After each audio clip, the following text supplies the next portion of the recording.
मसाइल कहानी में एक बार फिर खुशामदीद और आज का मौजू है इंसानियत। ब्रेक पर जाने से पहले हम गुफ्तगू कर रहे थे इंतजार से, जो कि फैसलाबाद से 6 माह से वहां पर कैद था, जंजीरों से बंधा हुआ था और समा की काविशों से उसको रिहा कराया गया। और हमारे साथ मौजूद है ताहिरा अब्दुल्ला साहिबा, समाजी कारकुन है। ताहिरा साहिबा, आपने भी इंतजार की गुफ्तगू सुनी। उनका यह कहना है कि उनको फैसलाबाद में नहीं अगवा किया गया था, उनको पाकपतन से अगवा किया गया था और फिर उसको भाई बनाकर उसको तशद्दुद करते थे। आप क्या कहना पसंद करेंगे इस पर? जी बहुत शुक्रिया। इंतजार साहब से इतने पेचीदा सवालात पूछना, जब वो इतने जहनी ट्रॉमा से गुजर के चुके हैं, बहुत शदीद जहनी दबाव में हैं और उसके साथ साथ जिस्मानी दबाव में हैं, तो मैं समझती हूँ शायद मुनासिब ना हो इस वक्त इनसे इतने सारे सवाल और पेचीदा सवाल पूछना। सवाल तो हमें उनके खानदान से आप लोगों को चाहिए कि उनसे इनका पता मालूम करें, कोई टेलीफोन नंबर, कोई मोबाइल नंबर मालूम करें। बिल्कुल हम कोशिश कर रहे हैं ताहिरा साहिबा। इनके खानदान से, इनके मोहल्लेदारों से, इनके दोस्तों से पता किया जाए कि इतने महीने इतनी बार ये। और दूसरा सवाल जो पैदा होता है वो ये कि इतनी बार अगवा हुए, इतनी बार छोड़ दिए गए, तो जब छोड़ दिए गए तो करीब तरीन थाने में जाकर क्यों नहीं रिपोर्ट दर्ज कराई? बिल्कुल। और फिर भाग के अपने घर क्यों नहीं चले गए? तो बहुत सारे सवालात, मुझे लगता है कि जैसा कि मैंने पहले भी अर्ज किया कि ये ना सिर्फ ये कि अगवाशुदा हैं, बल्कि जहनी मरीज भी बन चुके हैं तमाम अजियतों को बर्दाश्त करने के बाद। और सच्ची बात है, जहां इंतजामिया की बहुत बड़ी गफलत है, वहां मुझे समाज की और खून खुश्क हो जाने की भी मुझे आसार नजर आते हैं। और ये मुझे बहुत रंज से कहना पड़ता है कि अब तो खून भी खुश्क हो चुका है और अपने भी अपने ना रहे। और एक आखिरी बात मैं करना चाहूंगी और वो ये है कि खुद साख्ता ठेकेदार, जो कि हमारे मजहब के और हमारे मॉरल्स के और हमारे तमाम तर बिहेवियर पैटर्न्स के जो अपने आप को ठेकेदार बनाए फिरते हैं, ये मजहबी सियासी जमातें जो हैं, ये कहाँ हैं? है ना? इनको एम्बेसियों के रिसेप्शंस तो नजर आ जाते हैं, लेकिन इनको अपनी आंख के नीचे, अपनी नाक के नीचे जो चीजें हो रही हैं, जो अपने कर रहे हैं, गैरों को तो आप छोड़ें, गैर तो हमेशा फायदा उठाएंगे अपनी कमजोरियों की।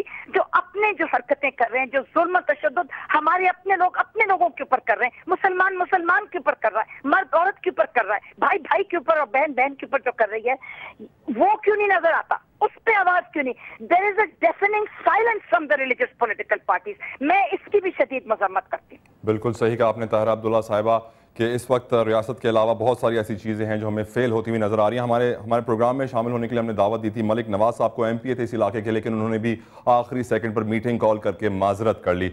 इस वक्त हमारे साथ मौजूद हैं, इंतज़ार मौजूद हैं इस वक्त, उनसे हम बात करते हैं जिनको आज बाजियाब कराया गया समा की काविशों के जरिए। इंतज़ार, मुझे ये बताइए कि आपको पहले भी अगवा किया गया था, सही कह रहा हूं मैं? इंतजार, आपको मेरी आवाज आ रही है? जी जी आ रही है जी। इंतजार, मैं पूछना चाहूंगा, आपको जब पहले भी अगवा करते रहे थे यही लोग, तो आपने उस वक्त जाके थाने में रिपोर्ट क्यों नहीं लिखवाई? आपने FIR दर्ज क्यों नहीं करवाई?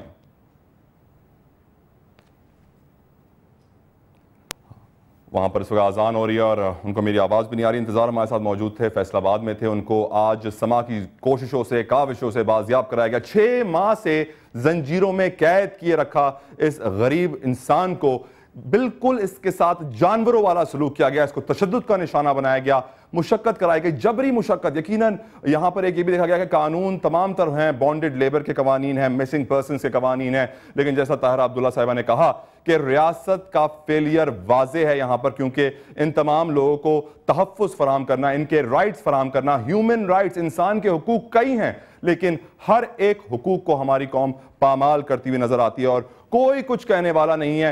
हुकूमत अपनी रेट कायम नहीं कर पा रही, जिसकी वजह से ऐसे वाकयात पेश होते हैं। हमारे साथ मौजूद हैं हमारे नुमाइंदे काशिफ हुसैन, उनसे जानते हैं कि क्या मुकदमा दर्ज कर लिया गया है, कौन कौन सी दफात FIR में लिखी गई हैं। जी काशिफ, बताइएगा कि मुकदमा किस स्टेज पर पहुंचा है, कौन कौन सी दफात है जो FIR में दर्ज की गई हैं?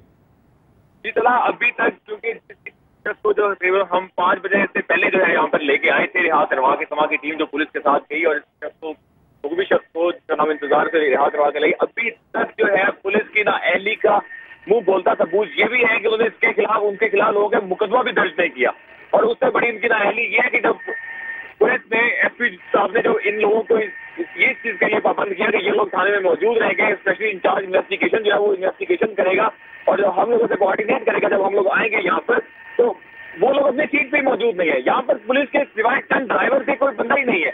यहाँ पर जो दूसरे लोग उस शख्स को यहाँ से कैद के ले जाने के लिए, यहाँ से दोबारा अपने तहवील में लेके जाने के लिए आए हुए हैं, वो लोग हमसे झगड़ रहे हैं, वो लोग हमसे झगड़ा करने के लिए राजी है, लेकिन वहाँ पर पुलिस का कोई अधिकार ऐसा नहीं है जो उन लोगों को पीछे हटा सके, जो उन लोगों को इस बात पे तय कर सके कि अगर हम उनका मौक़िफ़ इस शख्स का ले रहे हैं तो हम उनको भी मौका देंगे, उनको भी अपना मौक़िफ़ दे सकें।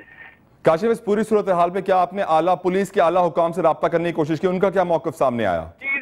इस सारी सिचुएशन में मुझे सबसे पहले मैं एसपी जो है लालपुर टाउन इस वक्त जो उनसे मैं रब्ता किया तो उन्होंने मुझे सिक्योरिटी जो प्रोवाइड की थी। उन्होंने थाना अलाहाबाद की जो मोबाइल है वो मेरे साथ भेजी और हम लोग उसकी उनकी मदद से जो इस शख्स को लेके आए। लेकिन उसके बाद उन्हीं एसपी साहब ने दोबारा कॉल की जब इंचार्ज इन्वेस्टिगेशन को इस चीज का पाबंद किया कि वो यहाँ से नहीं हिलेंगे उस वक्त तक, जब तक कि इसके जो मुल्जिमान है उनके खिलाफ कार्रवाई नहीं की जाती, कोई इन्वेस्टिगेशन नहीं की जाती।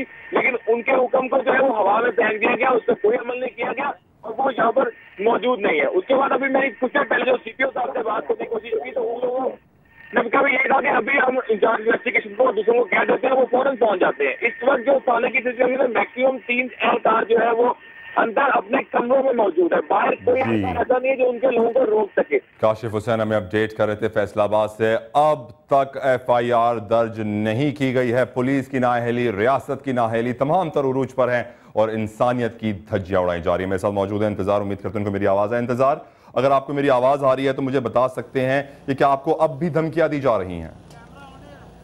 हाँ जी, क्या आपको अब भी लोग धमकियां दे रहे हैं, डरा रहे हैं, धमका रहे हैं? धमका रहे हैं जी, धमकी लगा रहे हैं और कह रहे हैं कि भाई असी निकाल के कितने भी ऐसी ले जाना इतों ते ये गल कर रहे हैं जी बार बार। क्या पुलिस आपकी मदद कर रही है? हाँ जी, पुलिस ने आपको तहफ़्फ़ुज़ फराम किया है?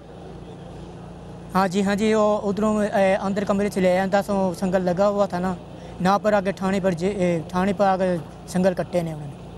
इंतजार, क्या आपको मालूम है कि पुलिस वाले FIR क्यों नहीं काट रहे? ये पता नहीं, कट रहे नहीं। आप नहीं करना है सारा कुछ, क्या करना है। इंतजार, हम अपनी पूरी कोशिशों में रहेंगे कि आपको इंसाफ मिले। उन्होंने ये घिनौनी हरकत की है, उनको उनके कैफरे किरदार तक पहुंचाएं। हमारे साथ मौजूद है इंसानी कारकुन, समाजी कारकुन ताहिरा अब्दुल्ला साहिबा। ताहिरा साहिबा, आपने मुझे कहा पहले कि रियासत का यकीनन हम फेलियर देख रहे हैं, लेकिन इस कौम में इंसानियत जगाने के लिए हमें क्या करना होगा? बहुत सारे काम करने होंगे जी। सबसे पहले तो ये है कि हुकूमत के जो स्कूलों के लिए निसाब है, और मुझे बहुत अच्छी तरह मालूम है कि 18वीं आईनी तरमीम के बाद तमाम चीजें अब सूबाई हुकूमतों के पास डिवॉल्व हो चुकी हैं और डेवोल्यूशन हो चुका है, मुझे ये बात मालूम है। लेकिन जब तक हम अपना निसाब तब्दील नहीं करेंगे और उसमें इंसानियत सिखाने की कोशिश नहीं करेंगे, सिविक एजुकेशन चाहिए, ह्यूमन राइट्स के एजुकेशन चाहिए, हमें अपनी जिम्मेदारियों और अपने हुकूक और फराइज के बारे में जब तक तालीम दी जाएगी छोटे बच्चों और बच्चियों को, गुर्बत कम करने की, ये मैं तवील उल मयाद बातें कर रही हूँ। ये आजकल ये इंस्टेंट कॉफी नहीं है कि उधर से पाउडर डाला और गर्म पानी डाला और हल हो गया और बात बन गई। ये तवील उल मयाद इक़दाम हैं जो कि करने पड़ेंगे। हमें प्रिंट और इलेक्ट्रॉनिक मीडिया के जरिए ये तमाम जहाँ करोड़ रुपया हुकूमत खर्च करती है, मिनिस्ट्री ऑफ इंफॉर्मेशन अपने खुद सेल्फ अचीवमेंट के सिलसिले में इश्तिहार देते फिरते हैं और हमें देखो हम कितने अच्छे और हमने क्या कुछ नहीं किया।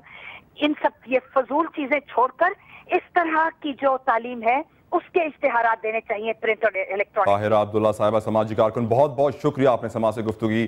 खुदारा इंसान को इंसान समझें, किसी की बेबसी और मुफलिसी का फायदा ना उठाएं, बुजुर्गों को इज्जत दें, लाकानूनियत को रोकते हुए इंसानियत आम करें और मुआशरे में इसी भाईचारे को आम करें जिसकी बनी नौ इंसान को तालीम दी गई है और यही मुहज़्ज़िब कौमों का शेवा है। कल हाजत को इजाज़त दीजिए। अल्लाह हाफ़िज़।